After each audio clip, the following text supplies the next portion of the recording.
السلام علیکم ورحمۃ اللہ وبرکاتہ۔ ناظرین، اب میں آپ کے پاس اپنا درس لے کر حاضر ہوئی ہوں۔ امید ہے آپ لائک کریں گے، پسند کریں گے، سبسکرائب کریں گے۔ سبسکرائب کر دیا کریں تاکہ ہماری حوصلہ افزائی ہو، اور میں آپ کا پیشگی شکریہ ادا کرتی ہوں۔ ہم قرآن پاک کی تلاوت کر کے ہم اپنا درس شروع کرتے ہیں تاکہ اللہ تعالیٰ کی مدد ہمارے ساتھ ہو جائے اور زندگی کے ہر میدان میں ہم کامیاب ہو جائے۔ اعوذ باللہ من الشیطان الرجیم، بسم اللہ الرحمن الرحیم۔ الحمدللہ رب العالمین، الرحمن الرحیم، مالک یوم الدین، ایاک نعبد و ایاک نستعین، اہدنا الصراط المستقیم، صراط الذین انعمت علیہم غیر المغضوب علیہم ولا الضالین، آمین۔ ناظرین، اب میں اپنا درس آپ کی خدمت میں پیش کر رہی ہوں۔ قرآن پاک سے فائدہ کون اٹھائے گا؟ یہاں پہ فرمایا جا رہا ہے کہ قرآن سے، یہ قرآن پاک کی سورۃ الانعام اور اس کی آیت نمبر جو ہے 51 یعنی 51 کا ترجمہ اور تفسیر آپ کی خدمت میں پیش کر رہی ہوں۔ یہ فرمایا کہ رسول اکرم صلی اللہ علیہ وسلم، قرآن یعنی کہ ایک بشر ہوتا ہے، یعنی سمجھ لینے کا تھوڑے سے غور سمجھ لینے سے ہمارے بات ذہن میں آ جاتی ہے کہ رسول ایک بشر ہوتا ہے۔ اس کا دعویٰ اللہ سبحانہ تعالیٰ کے خزانوں کے مالک ہونے کا، غیب کی باتیں جاننے کا اور فرشتہ ہونے کا نہیں ہوتا، وہ انسانوں ہی میں سے ہوتا ہے۔ ایک نہایت اعلیٰ خوبی کا انسان ہوتا ہے جس کو وحی کے ذریعے کچھ ہدایت دی جاتی ہے اللہ سبحانہ تعالیٰ کی طرف سے، اور وہ ان کے مطابق عمل کرتا ہے اور دوسروں کو ان پر عمل کرنے کے لیے بلاتا ہے۔ جب یہ سب باتیں سمجھانے کے بعد بھی ان کی سمجھ میں نہیں آتی تو ان کا خیال چھوڑ دیں۔ اب یہاں پر اللہ سبحانہ تعالیٰ نے فرمایا ہے ہمارے نبی کریم صلی اللہ علیہ وسلم کو کہ اور قرآن مجید ان لوگوں کو سنا اور سمجھا جو اس سے فائدہ اٹھانے کے لیے تیار ہوتے ہیں۔ اب ارشاد ہے کہ جن لوگوں کو یہ خوف ہے کہ ایک دن وہ اپنے رب کے سامنے حاضر کیے جائیں گے اور اس وقت ان کا حمایتی اور سفارشی کوئی نہ ہوگا، سب کو اپنی اپنی پڑی ہوگی، ہر ایک کا معاملہ اپنے پروردگار کے ساتھ ہوگا، سو اس کی کوئی کسی کا ساتھی نہ ہوگا اور نہ ہی مددگار ہوگا، سو اس کے کوئی کسی کا ساتھی ہوگا اس دن اور نہ ہی مددگار ہوگا۔ یہ لوگ قرآن مجید کی ہدایتوں سے فائدہ اٹھا سکتے ہیں۔ قرآن مجید ان کو سمجھائے گا کہ وہ اپنے رب کے سامنے سرخرو ہونا ہے، تو آج اس دنیا میں قرآن پاک کی ہدایت کے مطابق دنیاوی زندگی گزارو، اس کے حکموں کی تعمیل کرو، اور جو اس نے حدیں مقرر کر دی ہے ان کا پاس رکھو، ان کی پاسداری کرو، ان کے اندر اپنی زندگی بسر کرو، اور جو کام کرو اس کی رضا کے لیے کرو، اور جس چیز سے وہ منع کرے اسے منع ہو جاؤ، اسے چھوڑ دو، اسی کا نام تقوی ہے۔ یہاں پہ فرمایا اور یہی لوگ تقوی حاصل کر کے متقی بن سکتے ہیں، ان میں ان کی صلاحیت موجود ہے۔ اور سورۃ بقرہ کی ابتدائی آیات میں کہا گیا تھا کہ یہ قرآن مجید متقیوں کے لیے ہدایت کا ذریعہ بن سکتا ہے۔ اس آیت میں اس کی مزید تشریح کر دی گئی ہے کہ متقی بننے کی صلاحیت اس میں ہوتی ہے جو ڈرتا ہے اور باقی سے کوئی کام نہ کرے، یعنی اللہ سبحانہ تعالیٰ کے حکم کے مطابق کام کرے اور اس سے ہٹ کے کچھ کام نہ کرے، بلکہ پہلے سمجھنا چاہیے کہ یہ کام صحیح ہے یا غلط۔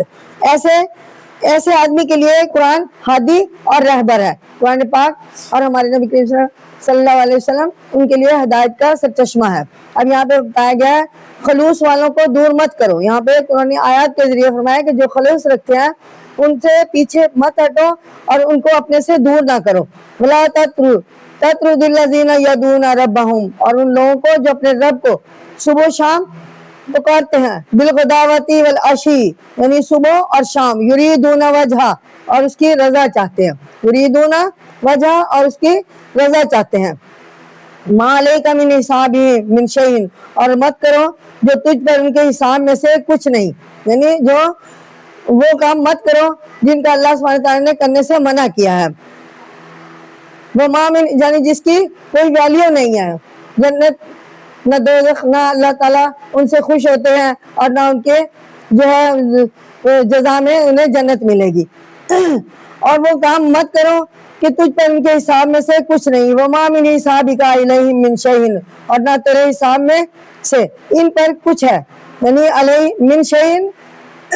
نہ تیرے حساب میں سے، وما من حسابک نہ تیرے حساب میں سے، علیہم من شیء ان میں سے کچھ ہے، فتطردہم فتکون من الظالمین، کہ تم ان کو دور کرنے لگے بس تو بے انصافوں میں سے ہو جاؤ گے۔ اگر آپ ان سے دور ہٹو گے یا آپ جو ہے ان کو دور کرنے لگے بس تو بے انصافوں میں سے ہو جائے گا۔ وہ کام کرو جو اللہ سبحانہ تعالیٰ نے کرنے کا حکم دیا ہے۔ اب یہاں پہ ارشاد ہے کہ ہم تو یہ چاہتے ہیں کہ یہ اپنی عقل کی تو غرض ہی کچھ اور ہے، اور اگر بالغرض کوئی زبردست نشانی دیکھ کر یہ مان بھی گئے تو ایسا ایمان ہمیں منظور نہیں ہے۔ اللہ سبحانہ تعالیٰ فرماتے ہیں، کہتے ہیں کہ شاید یہ ایمان لے آتے، یعنی مختلف قسم کی نشانیاں یہ مانگتے ہیں، کاش میں ان کو دکھ دکھا سکتا تو شاید یہ ایمان لے آتے۔ یہ ہمارے نبی صلی اللہ علیہ وسلم کا خیال ہے۔ کسی طرح یہاں کے اس خیال کو دور کرنے کے لیے ارشاد ہوا تھا کہ زمین میں نقب یا آسمان میں سیڑھی لگا کر بھی اگر ان کے لیے کوئی نشانی لے آئے تو بھی یہ ماننے والے نہیں ہیں۔ اللہ سبحانہ تعالیٰ کا فرمان ہے، کیونکہ ان کی تو غرض ہی کچھ اور ہے، اور اگر بالغرض کوئی زبردست نشانی دیکھ کر یہ مان بھی گئے تو ایسا ایمان ہمیں منظور نہیں ہے۔ اللہ سبحانہ تعالیٰ نے قرآن آیات کے ذریعے فرمایا ہے، ہم تو یہ چاہتے ہیں کہ اپنی عقل سے کام لے کر اور ہماری اتنی نشانیوں کو دیکھ کر ایمان لے آئیں، اور جو ہم نے دنیا میں پہلے ہی بھیج رکھی ہیں۔ اب فرمایا ہے لیکن ان نشانیوں کی طرف سے ان کی آنکھ، کان، زبان، سب جو ہے دل، سب کچھ بند ہے، وہ نہ خود نشانیاں دیکھیں گے اور نہ کسی ہدایت کرنے والے کی بات مانتے ہیں، یہ سنیں گے۔ اب یہ کیونکہ اللہ سبحانہ تعالیٰ نے ان کے دل، دماغ، کان، ناک سب پر جو ہے پردے ڈال دیا ہے، اور نہ خود کسی سے پوچھیں گے۔ اس لیے رسول اکرم صلی اللہ علیہ وسلم کو ارشاد ہے کہ ان کا خیال چھوڑ دو۔ یہاں پہ فرمایا جا رہا ہے آپ صلی اللہ علیہ وسلم کو کہ آپ ان کا خیال چھوڑ دو، آپ کا کام تھا پیغام پہنچانا، اور تمہارا کام پیغام پہنچا دینا تھا تو پہنچا چکے، یہ نہیں سنتے تو نہ سنیں، یہ ان کا معاملہ اللہ تعالیٰ کے پاس ہے۔ اب تم ان کو سناؤ جو سننے کے لیے تیار ہے۔ اب اور یہ وہ غریب اور نادار لوگ تھے جو آپ پر ایمان لائے تھے اور قرآن پاک کے حکم بجا لانے کے لیے تیار تھے، یا تیار ہو گئے تھے، جیسے حضرت بلال، حضرت عمار بن یاسر اور سالم وغیرہ۔ مکہ کے معزز لوگوں کے پاس ایک بہانہ یہ تھا کہ وہ حضرت صلی اللہ علیہ وسلم سے کہتے تھے کہ ہم تمہارے پاس آ کر ایسے بے حیثیت لوگوں کے ساتھ مل کر نہیں بیٹھ سکتے۔ آپ ان کی خاطر سے یہاں تک تیار تھے کہ ان لوگوں کو ہر وقت اپنے پاس آنے سے منع کر دیں، یعنی وہ حضرت صلی اللہ علیہ وسلم سے کہتے تھے، یعنی مکہ کے معزز لوگوں کے پاس ایک بہانہ یہ تھا کہ وہ حضرت صلی اللہ علیہ وسلم سے کہتے تھے کہ ہم تمہارے پاس آ کر ایسے بے حیثیت لوگوں کے ساتھ مل کر نہیں بیٹھ سکتے، نعوذ باللہ۔ آپ ان کی خاطر سے یہاں تک تیار تھے کہ ان لوگوں کو یہ ہر وقت اپنے پاس آنے سے منع کر دیں تاکہ ان مغرور لوگوں کے پاس یہ عذر نہ رہے اور وہ شاید آ کر کچھ سنیں اور مانیں۔ اس بات سے آپ کو اس آیت میں منع کیا گیا ہے، آپ کو اللہ سبحانہ تعالیٰ نے اس آیت کے ذریعے منع کیا کہ ارشاد ہے کہ جو لوگ قرآن پاک کی ہدایت کے مطابق صبح و شام اللہ سبحانہ تعالیٰ کو پکارتے ہیں اور اس کی رضا مندی حاصل کرنے کی کوشش کرنے میں لگے رہتے ہیں، تو ان کو اسے رسول اپنے پاس آنے سے ہرگز منع نہ کریں، بلکہ نہ کریں۔ تجھ کو کسی کے دل کے اندر کی حالت کا علم نہیں ہے، یہ لوگ کہ یہ مفلس لوگ اچھے ہیں یا مغرور لوگ ایمان لا کر اچھے ہوں گے، کیونکہ کسی کے دل کی بات کا ذمہ دار کوئی نہیں ہے سوائے اللہ کے۔ اس لیے تجھے ظاہری حالت کے مطابق ان سے سلوک کرنا چاہیے، جو سنے اور مانے اس کو سنا، اور جو اپنی اکڑفوں میں رہے یعنی اپنے مغرور میں رہے ان سے کوئی سروکار نہ رکھ، اور تجھے ان کی طرف سے حساب دینا ہے اور نہ انہیں تیری طرف سے حساب دینا ہے۔ تو ناظرین، یہ اب میں نے آپ کے سامنے یعنی آیات خلوص والوں کو دور مت کرو. ولا تطرد الذین یدعون ربہم, یہاں پہ اللہ سبحانہ تعالیٰ فرماتے ہیں ان لوگوں کو جو اپنے رب کو صبح و شام پکارتے ہیں, بالغداوۃ والعشی, یعنی صبح اور شام, یریدون وجہہ, ان کی رضا چاہتے ہیں, ما علیک من حسابہم من شیء, اور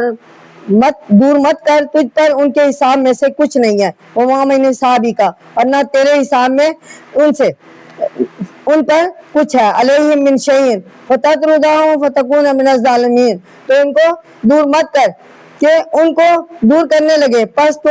بے انصافوں میں سے ہو جائے گا, یعنی تو ان کو دور کرنے کی کوشش نہ کر. یہ قرآنی آیات کے ذریعے فرمایا جا رہا ہے. اب فرمایا, اس کی تشریح میں نے پہلے کر دیا ہے, مرتبوں کا فرق آزمائش ہے. تو یہاں پہ فرمایا جا رہا ہے کہ وَكَذَلِكَ فَتَنَ بَعْضَهُمْ بَعْضٍ,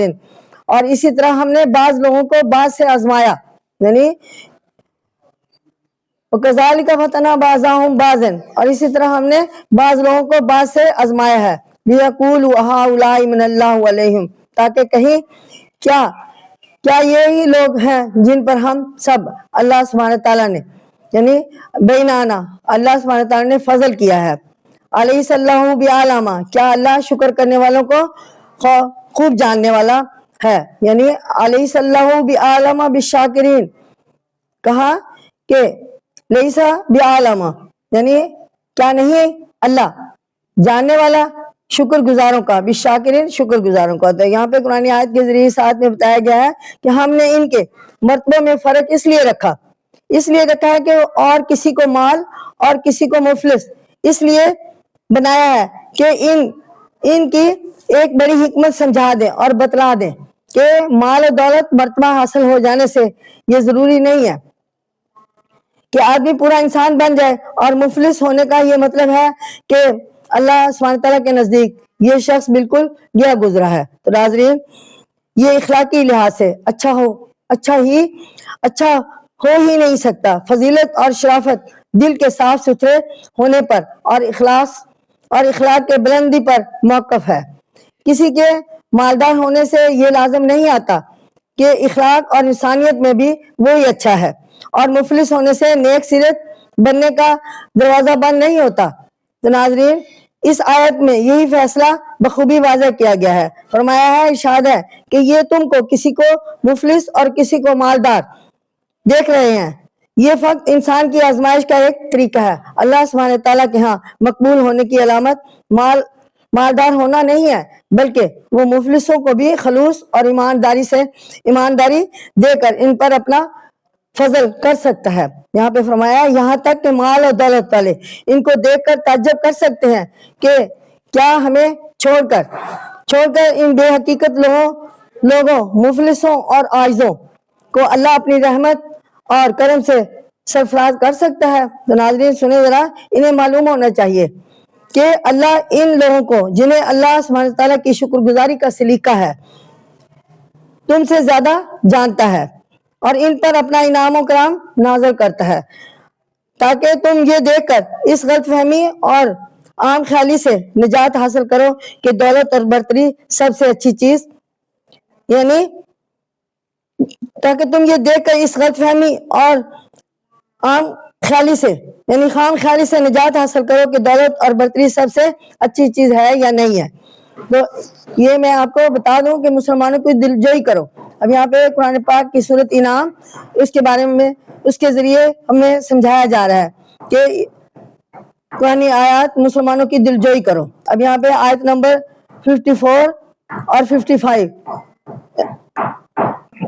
جس کا ترجمہ تفسیر یک بعد دیگر آپ کی خدمت میں پیش کرتی ہوں. وَإِذَا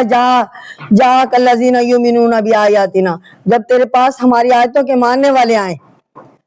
فَقُلْ سَلَامٌ عَلَيْكُمْ كَتَبَ, تو تو کہہ تم پر سلام ہے, تمہارے رب نے اپنے اوپر رحمت کو لکھ لیا ہے. كَتَبَ رَبُّكُمْ عَلَى نَفْسِهِ, رحمت کو تمہارے اپنے اوپر لکھ لیا ہے. نفسی الرحمت ہے کہ جو کوئی تم میں سے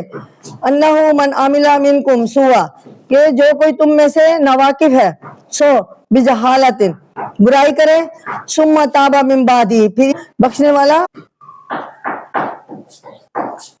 کیا کر دی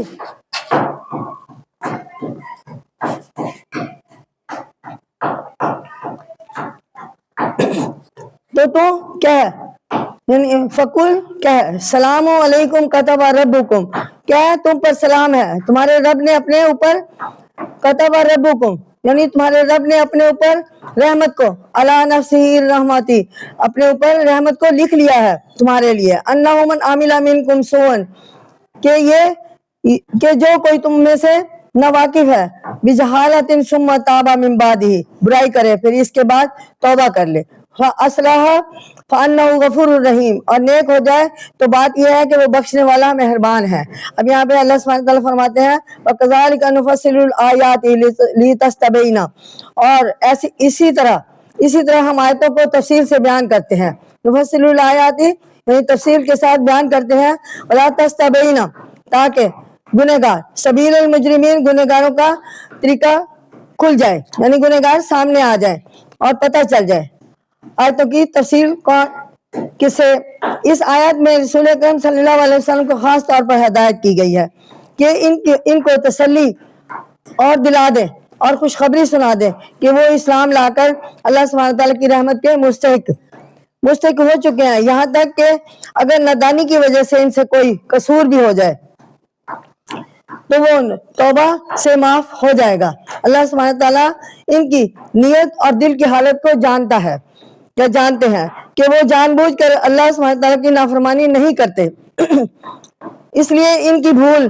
چک معاف ہے اور ان کی توبہ قبول ہے۔ اب اس آیت کے خلاصہ پر غور کیجئے اور سمجھیے کہ ارشاد ہے کہ اے رسول صلی اللہ علیہ وسلم جب تیرے پاس ہماری آیتوں پر ایمان لانے والے آئیں تو ان کا دعائے خیر سے استقبال کر اور خندہ پیشانی کے ساتھ اس سے السلام علیکم یعنی السلام علیکم کر، یعنی جس کا مطلب یہ ہے کہ خدا صلی اللہ علیہ وسلم خدا تم کو تمام امتوں آفتوں اور مصیبتوں سے بچائے اور خوش و خرم کے رکھے، اور پھر ان کو خوشخبری سنا کہ اللہ سبحانہ تعالیٰ نے تمہارے اوپر رحمت واجب کر لیا ہے، رحمت کرنے کا ذمہ لے لیا ہے۔ تم میں سے اگر کسی سے کوئی خطا یا قصور بھی ہو جائے گا تو اللہ سبحانہ تعالیٰ معاف کر دے گا۔ کیا مومن جان بوجھ کر گناہ نہیں کرتا؟ تو اللہ سبحانہ تعالیٰ کیونکہ مومن جو ہے وہ جان بوجھ کر گناہ نہیں کرتا تو اللہ اسے توبہ کرنے پر معاف کر دے گا، اور تم اس کو معافی مانگنے پر اور آئندہ گناہگار گناہ نہ کرنے کا اقرار کر لینے پر بخشنے والا مہربان پاؤ گے۔ یعنی اگر کسی سے کوئی خطا یا قصور بھی ہو جائے گا کیونکہ مومن جان بوجھ کر گناہ نہیں کرتا تو اللہ اسے توبہ کرنے پر معاف کر دے گا، اور تم اس کی معافی مانگنے پر اور آئندہ گناہ نہ کرنے کا اقرار کرنے پر بخشنے والا اور مہربان پاؤ گے۔ تو ناظرین آگے ارشاد ہے کہ ہم جیسا کہ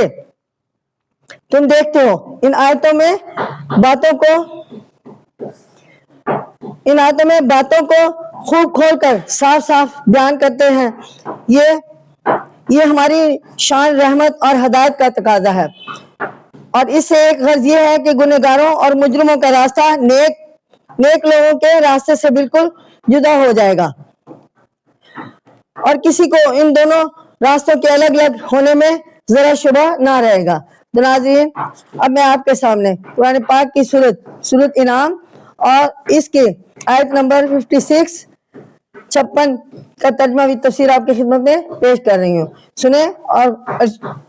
توجہ فرمائیں۔ یعنی رسول صلی اللہ علیہ وسلم کسی انسان کے پیرو نہیں تھے، یعنی اب یہاں پہ فرمایا جا رہا ہے قل انی نہیت ان اعبد الذین تدعون من دون اللہ، یعنی کہ تو کہہ مجھ کو اس سے روکا گیا ہے کہ ان کی بندگی کروں، یعنی میں بندگی کروں تدعون من دون اللہ جن کو تم اللہ کے سوا پکارتے ہو۔ یعنی اللہ سبحانہ تعالیٰ نے حضرت محمد مصطفیٰ صلی اللہ علیہ وسلم کو آیت کے ذریعے کہا کہ تم سے کہہ دے کہ میں ان کی بندگی کروں جن کو تم اللہ کے سوا پکارتے ہو۔ قل اتبعوا اہواءکم، تو کہہ میں تمہاری خواہشوں پر نہیں چلتا، قد ضللتم پھر تم بے شک اذا وما انا من المہتدین بے شک بہک جاؤ گا، یعنی پھر تو میں بہک جاؤں گا اور ہدایت من المہتدین وانا من المہتدین اور میں ہدایت پانے والوں میں سے نہ رہوں گا۔ تو ناظرین اس آیت نے یہاں پہ ارشاد فرمایا ہے کہ ان نادانوں سے جو تیری بات نہیں سنتے کہہ دے کہ میری عقل اور وہ روشنی جو اللہ سبحانہ تعالیٰ نے میرے دل میں وحی کے ذریعے پیدا کی ہے مجھے بالکل اجازت نہیں دیتی کہ میں اللہ کو سبحانہ تعالیٰ کو چھوڑ کر تمہارے معبودوں کو تمہاری طرح پکارنے لگوں۔ یہاں پہ فرمایا ان کی عبادت کروں اور ان سے اپنی مرادیں مانگو، یہ تو تمہاری اپنی گھڑی ہوئی غلط اور گمراہ کرنے والی باتیں ہیں۔ اب یہاں پہ فرمایا کہ تمہارے کہنے پر چلنے لگوں، اگر میں تمہارے کہنے پر چلنے لگوں وہی کی ہدایتوں کو چھوڑ کر، تو پھر دنیا میں سیدھے راستے کا تو پتہ نشان ہی نہ رہے گا اور میں بھی تمہاری طرح گمراہ ہو جاؤں گا۔ تو ناظرین یہاں پہ ہے اس آیت سے صاف معلوم ہوتا ہے کہ ہدایت کرنے والوں کو مالدار بااثر طبقے کی خوشامد ہرگز نہیں کرنی چاہیے، بلکہ سچی بات صاف صاف بے لاگ اور بغیر کسی رو رعایت کے بے دڑک کہنی چاہیے۔ جو ان باتوں کو نہ مانے ان کی عاجزی اور مفلسی کی طرف نہ دیکھنا چاہیے، بلکہ ان کی ہمت بڑھانی چاہیے اور ان کو دین کی باتیں سمجھانی چاہیے۔ سب کو ہر ایک چیز دینے والا اللہ سبحانہ تعالیٰ ہے اور سب اسی کے محتاج ہیں، تو پھر کیوں نہ ہر چیز اللہ سبحانہ تعالیٰ سے ہی مانگی جائے اور اسی کے تابعداری اور رضا جوئی کی جائے۔ اب یہاں پہ فرمایا جا رہا ہے اور کسی دوسرے پر نظر رکھ کر اس کی اطاعت اور رضا جوئی کے کیا معنی، یعنی کرنے ہی نہیں چاہیے، تو یہاں پہ صاف انکار ہے۔ اب یہاں پہ قرآن پاک کی سورت انعام اس کی آیت نمبر 57 یعنی 57 منکروں کا فیصلہ اللہ پر ہے۔ اب یہاں پہ فرمایا قل انی علی بینات من ربی، تو کہہ دے مجھ کو میرے رب کی شہادت پہنچی ہے، یعنی میرے رب کی شہادت پہنچی ہے، وَكَذَلِكَ بِهِ، تم نے اس کو جھٹلایا ہے، ما عندی ما میرے پاس نہیں ہے، جس کی تستعجلون بہ جس کی تم جلدی کر رہے ہو۔ اب فرمایا کہ ان الحکم الا، اللہ کے سوا کسی کا حکم نہیں، للہ حکم الا اللہ، اللہ کے سوا کسی کا حکم نہیں، یقص الحق وهو خیر الفاصلین، وہ سنی بات بیان کرتا ہے اور وہ سب سے اچھا فیصلہ کرنے والا ہے۔ تو ناظرین وہ حق بات بیان کرتا ہے اور وہ سب سے اچھا فیصلہ کرنے والا ہے۔ تو ناظرین یہاں پہ ارشاد ہے کہ اے رسول کہہ دے میرے رب کی کھلی دلیلیں آ چکی ہیں اور اس نے قرآن مجید میں خود گواہی دی ہے کہ اللہ ایک ہے، تم نے ان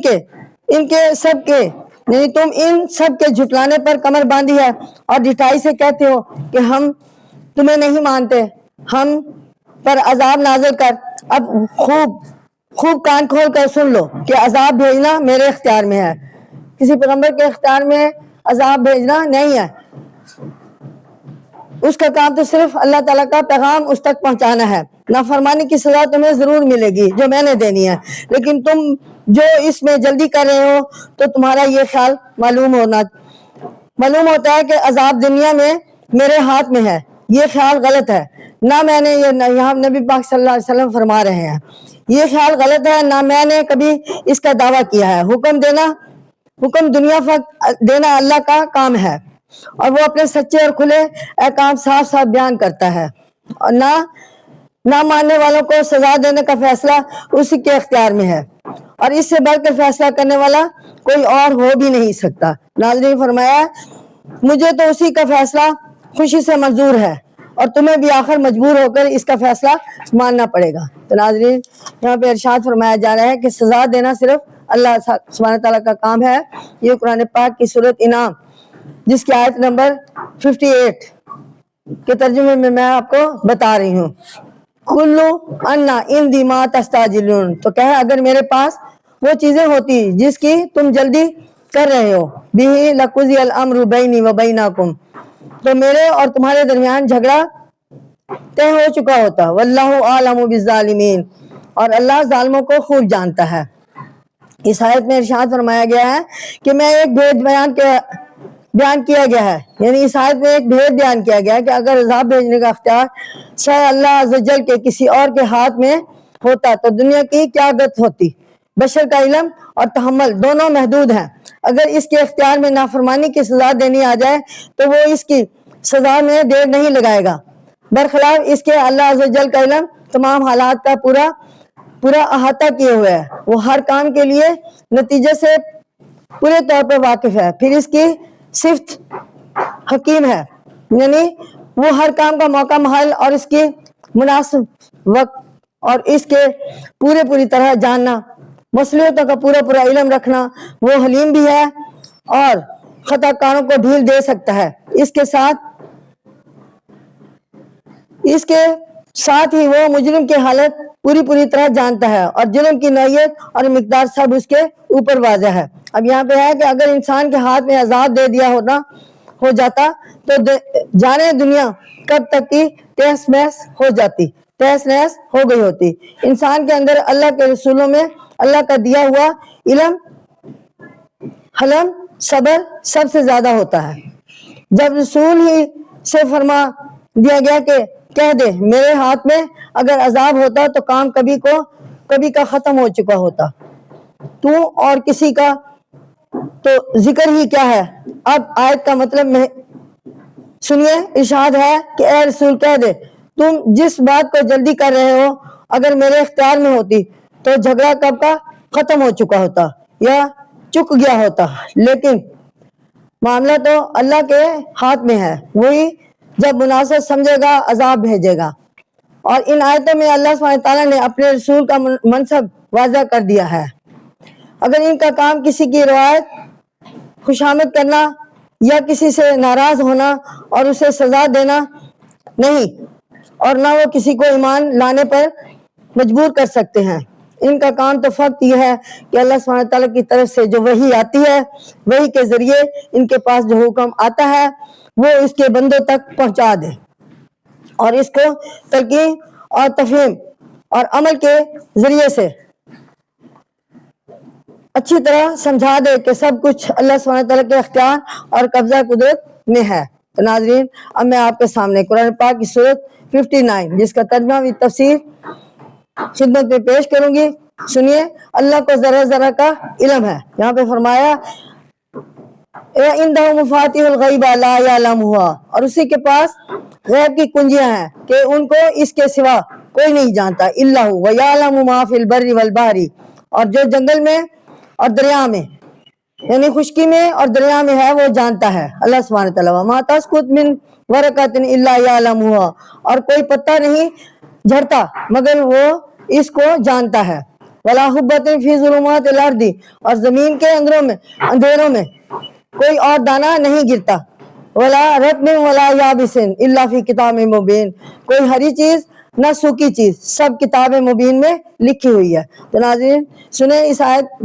میں ارشاد فرمایا جا رہا ہے، تفسیر اس کی ہے کہ جو چیزیں تم نہیں جانتے کیونکہ تمہاری عقل، فکر اور ذہن بہرحال محدود ہے۔ اب یہاں پہ فرمایا ہے اسی لیے تمہارے لیے بہت سی چیزیں غیب ہیں، بہت سی چیزوں پر اللہ سبحانہ تعالیٰ نے پردہ ڈال رکھا ہے، وہ تم سے چھپی ہوئی ہیں، وہ سب اللہ تعالیٰ ہی جانتا ہے۔ سارے غیب کے خزانے بھی اسی کے پاس ہیں اور اسی کے کھولنے کی کنجیاں بھی اسی کے قبضہ میں ہیں، اس لیے ان خزانوں کو کوئی چھیڑ نہیں سکتا، نہ ان سے کوئی چیز نکال سکتا ہے اور نہ ہی اپنے پاس سے کوئی چیز رکھ سکتا ہے۔ جب یہ خزانے صرف اسی کے پاس ہیں تو ظاہر ہے کہ خشکی تری کی ساری چیزیں وہ جانتا ہے، درختوں کے پتوں کی گنتی، زمین کے اندھیروں میں چھوٹے سے چھوٹا سا دانہ، غرض جو خشک پر اس عالم میں ہے سب اس کے رجسٹر میں لکھے ہوئے ہیں، اس کے دفتر میں جس کا نام لوح محفوظ ہے لکھا ہوا ہے، تفسیر کے ساتھ اور صاف ہے۔ اب یہاں پہ فرمایا اس آیت سے صاف معلوم ہوتا ہے کہ غیب کی بات کوئی نہیں جان سکتا جب تک اللہ سبحانہ تعالیٰ اسے نہ بتائے، کیونکہ غیب کے سارے خزانے اللہ کے قبضے میں ہیں اور ان کی کنجیاں اس کے پاس ہیں۔ اب یہاں فرمایا کسی کی مجال نہیں جو ان سے کسی کو کھول کر ذرا سی چیز بھی نکال لے، ہاں وہی اپنی خوشی سے کوئی چیز کسی کو موقع بہ موقع نکال کر دے سکتا ہے۔ تو ناظرین اب میں یہاں پہ قرآن پاک کی سورۃ انعام اس کی آیت نمبر 60 جس کا ترجمہ تفسیر آپ کی خدمت میں پیش کرتی ہوں، توجہ فرمائیں۔ وَهُوَ الَّذِي يَتَوَفَّاكُم بِاللَّيْلِ، البتہ وہی ہے جو رات میں تمہیں قبضہ میں لے لیتا ہے، یعنی رات کو اپنے اختیار میں لے کر تمہیں سلا دیتا ہے۔ نیند بھی جو ہے موت آنے کے ایکول ہوتی ہے، لیکن یہاں پہ اللہ سبحانہ تعالیٰ ہی کا احسان ہے کہ وہ تمہیں قبضہ میں لے کر سلا دیتا ہے باللیل ویعلم وہ جانتا ہے اور جانتا ہے ما جرح تم بالنہاری جو کچھ تم دن میں کر چکے ہو. اب اللہ سبحانہ تعالیٰ وہ بھی جانتے ہیں کہ جو دن میں تم کرتے ہو تمام کارکردگی. انسان اللہ سبحانہ تعالیٰ جو ہے انسان کی اشارہ کے قریبی ہے, وہ انسان کے ہر حرکات و سکنات کو جانتا ہے. تو یہاں پہ فرمایا گیا ما جرحتم بالنہاری یعلم ما جرحتم بالنہاری جانتا ہے وہ جو کچھ تم دن میں کر چکے ہو. ثم یبعثکم فیہ لیقضی اجل مسمی جو دن میں کر چکے ہو پھر تم کو اس میں اٹھا دیتا ہے, یعنی پھر صبح ہوتی ہے تو تم اٹھ جاتے ہو تاکہ وہ وعدہ جو مقرر ہو چکا ہے اجل مسمی یعنی پھر موت واقع ہوگی, پھر تمہیں یعنی اللہ سبحانہ تعالیٰ دوبارہ زندہ کرے گا تاکہ وہ وعدہ جو مقرر ہو چکا ہے اجل مسمی یعنی اللہ سبحانہ تعالیٰ کا وہ وعدہ موت کا, جب تمہیں موت واقع ہوگی اور پھر اس کے بعد قیامت آئے گی, یہ سب چیزیں اللہ سبحانہ تعالیٰ نے فکس کی ہوئی ہیں. تو وہ جب وقت آ جائے گا ثم الیہ مرجعکم پورا ہو جائے گا, مقرر ہو چکا ہے پورا ہو, پھر تم اسی کی طرف لوٹائے جاؤ گے. الیہ مرجعکم یعنی مر کر تم اس کی طرف لوٹائے جاؤ. ثم ینبئکم پھر تم کو اس کی جو کچھ بما کنتم تعملون جو تم کرتے ہو خبر دے گا, یعنی تمہیں بتائے گا جو دنیا میں تم نے کیا ہے. اب یہاں پہ ارشاد ہے کہ اسی مضمون کو اس آیت میں اس طرح سمجھایا گیا ہے کہ انسان سوچے کہ رات کو جب سو جاتا ہے تو اس کے کام کرنے کی طاقت کمال چلی جاتی ہے, اس کے بس میں نہ سوچنا رہتا ہے نہ کام کرنا. پہلی آیت سے معلوم ہوا تھا کہ انسان آئندہ کی بات نہیں جان سکتا. اس آیت میں کہا گیا ہے کہ اسے اپنے گزشتہ دن کے کاموں کا بھی سوتے وقت کچھ ہوش نہیں رہتا. یہ اللہ سبحانہ تعالیٰ کا کمال ہے, اللہ سبحانہ تعالیٰ کا یہ مقرر کیا ہوا طریقہ ہے کہ آئندہ انسان وہ دونوں چیزوں کا علم اللہ ہی کو ہے, کیونکہ اسے نہ تکان ستاتی ہے نہ نیند کی ضرورت ہے, وہ ہر وقت ہر بات کی خبر رکھتا ہے. پھر انسان کو یہ بھی اختیار نہیں کہ سونے کے بعد آپ اٹھ کھڑا ہو, وہ بھی اللہ تعالیٰ ہی کی رضا ہوتی ہے تو انسان دوبارہ سونے کے بعد اٹھتا ہے اور اللہ ہی اسے اٹھاتا ہے اور موت آنے تک اس طرح رات کو سلاتا ہے اور دن کو اٹھاتا ہے, یعنی یہ اس کی دن رات کی گردش رہتی ہے اور رہے گا. موت کے بعد جس کی ایک لمبی نیند سمجھنا چاہیے اور ایک دن پھر اٹھائے گا اور جو کچھ اس نے کیا ہوگا وہ سب اس کے سامنے رکھ دے گا. اب یہاں پہ فرمایا, اب اس آیت کے خلاصے پر غور کیجئے. ارشاد ہے کہ رات کو جب تم سو جاتے ہو تو اللہ تمہارے سدھ بدھ سب کچھ تم سے لے لیتا ہے,